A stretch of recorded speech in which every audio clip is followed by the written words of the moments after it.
debatir en el INE la elección de diputaciones plurinominales y su asignación a los partidos políticos para el periodo 2024-2027, en el debate entre el consejero del INE Jaime Rivera y el representante de Morena Sergio Gutiérrez Luna, se discutió la vana interpretación de la Constitución para la asignación de diputaciones de representación proporcional. Rivera argumentó demagogo y falaz que una interpretación literal de los artículos constitucionales podría llevar a resultados disfuncionales y contrarios al pluralismo democrático, sugiriendo que una interpretación sistemática y funcional es necesaria para preservar los principios de proporcionalidad y representación justa, espetó.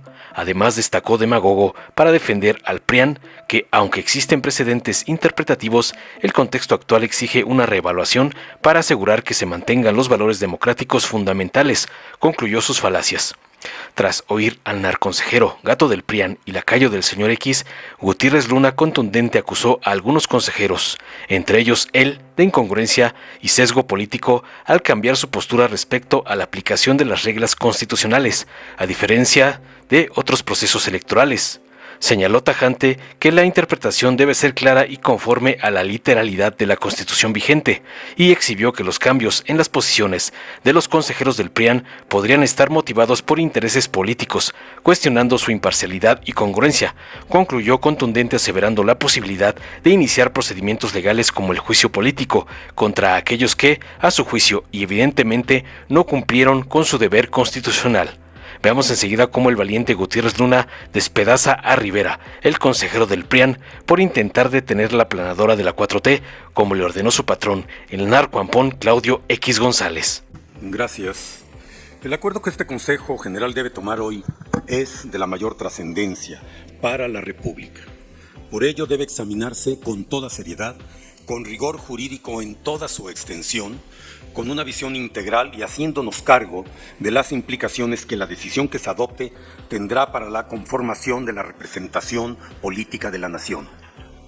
Y no se debe olvidar que esa representación debe tener un carácter verdaderamente democrático, conforme a los fundamentos constitucionales y a la voluntad popular. La asignación de diputaciones de representación proporcional es compleja, porque las reglas establecidas en la Constitución son varias y su concatenación no está exenta de ambigüedades, que solo una interpretación sistemática y funcional puede superar. Una lectura literal, estrecha e inconexa de tales disposiciones conduce a errores jurídicos formales y, más importante todavía, se aparta de principios constitucionales y valores democráticos que este instituto está obligado a cumplir y preservar. De ahí que las disposiciones constitucionales aplicables a esta cuestión tienen que interpretarse no solo en forma gramatical, sino sistemática y funcional. El artículo 54 constitucional contiene ambigüedades o imprecisiones que exigen una interpretación sistemática. Por un lado, en la fracción quinta de este artículo, el límite de 8% de sobrerepresentación se aplica literalmente a partidos políticos, y así, sin matices, lo quieren entender algunos. Pero en la primera fracción del mismo artículo 54 se lee: un partido político, para obtener el registro de sus listas regionales, deberá participar con candidatos por mayoría relativa en por lo menos 200 distritos uninominales. Es un hecho conocido que esta vez ningún partido coaligado cumple con ese requisito. Solo sumando todas las candidaturas de su coalición alcanzan 200 o más.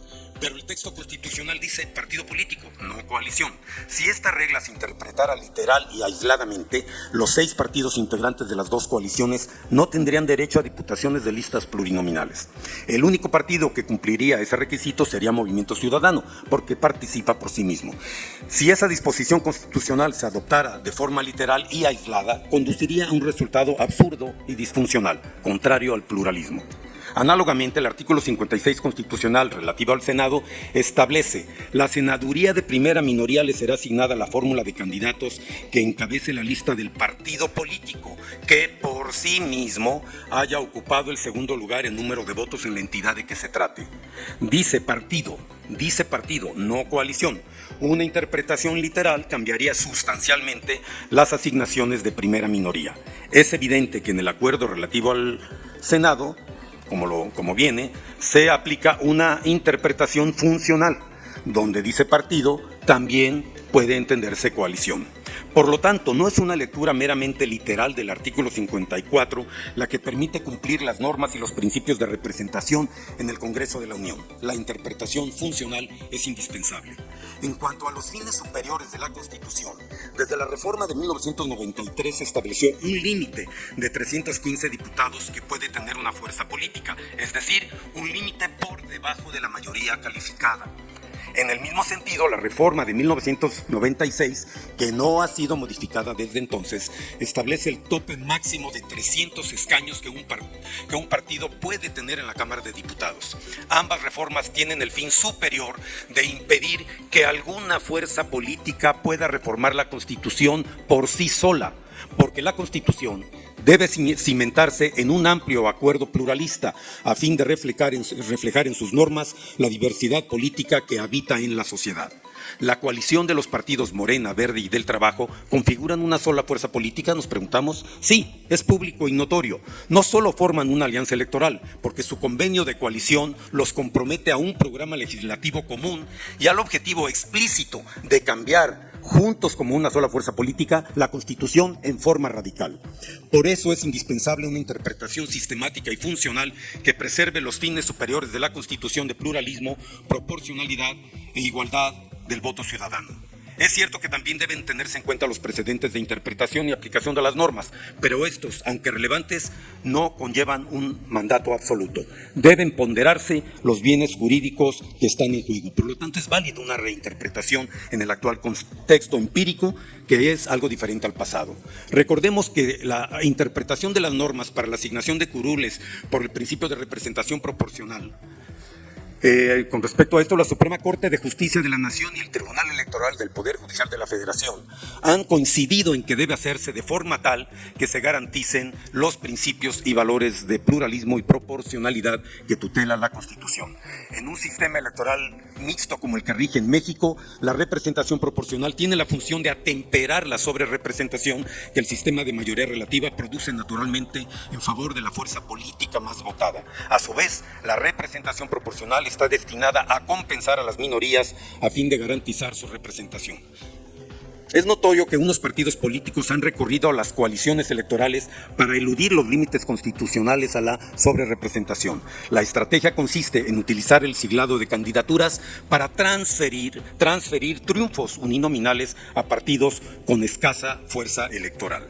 Ante esa realidad, nunca como ahora esa estratagema política había afectado tanto los fines del sistema electoral mixto de moderar la sobrerepresentación y proteger el pluralismo. Ante esa realidad, se justifica explorar otras formas de interpretar y aplicar las disposiciones constitucionales si con ella se pueden cumplir y preservar mejor los principios de pluralismo y proporcionalidad de representación.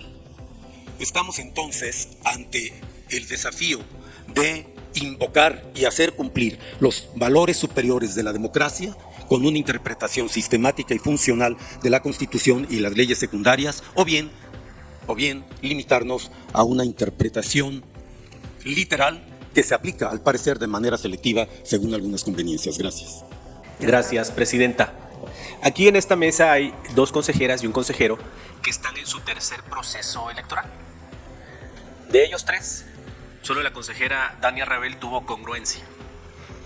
La consejera Zavala y el consejero Rivera, en las ocasiones anteriores, 18 y 21, votaron por los acuerdos similar al que hoy se pone a nuestra consideración, donde se aplicaba una fórmula constitucional y legal. Evidente para nosotros que esa incongruencia tiene un motivo político: favorecer el reclamo sin sustento, sin fundamento, de una coalición encabezada por el PAN. Quiero leerles aquí lo que dijo el consejero Rivera en el 2024, cuando se vio el tema del acuerdo CG 625. Esto se refiere solo a partidos, no a coalición. Cuando las coaliciones se trataban como un solo partido, esto operaba. Cuando las coaliciones, ya para efectos de representación proporcional, se tratan por separado cada partido. Quiero leer lo que dijo el consejero Faz, que aunque no lleva 3 procesos electorales, sí es su segundo proceso electoral. Y esto dijo el consejero Faz en el 21. El acuerdo que hoy se pone a consideración de este Pleno se constriñe a las atribuciones que como autoridad administrativa tiene este Instituto de Asignación de Diputaciones por el principio de representación proporcional, así como lo señalado por la autoridad jurisdiccional respecto de que esa atribución de la autoridad administrativa que la asignación de representación proporcional se ajuste a los parámetros constitucionales. Eso dijo usted, consejero Faz. ¿Qué dice ahora? ¿Cambia de opinión para favorecer a una coalición? Eso tiene una responsabilidad. Y yo me pregunto si puede ser así de fácil que consejeras y consejeros no sean congruentes y consecuentes y no observen la Constitución y no pase nada. Qué fácil tener una historia de precedentes, qué fácil tener una historia donde ustedes mismos han votado en otro sentido y hoy se doblen al Partido Acción Nacional bajo argumentos que no resisten el menor análisis jurídico. No hay que ser docto en el derecho, hay solo que leer la Constitución. Y aquí se han expresado varias cosas, incluso por otros consejeros. ¿Puede ser necesaria una reforma? Sí, muy bien. Compañeros del PAN, ganen la mayoría y propongan su reforma. Pero hoy la Constitución está vigente y establece las reglas que se están dando en el acuerdo. ¿Qué va a decir al respecto, consejero Faz? ¿Que se dobló? ¿Por qué cambió de opinión? De algo que usted dijo y que le acabo de leer. Eso se llama incongruencia. Y yo me pregunto, y habremos de analizar, si esa actitud no actualiza, volviendo a la Constitución, la hipótesis del artículo 110. Juicio político. Es cuanto, presidente.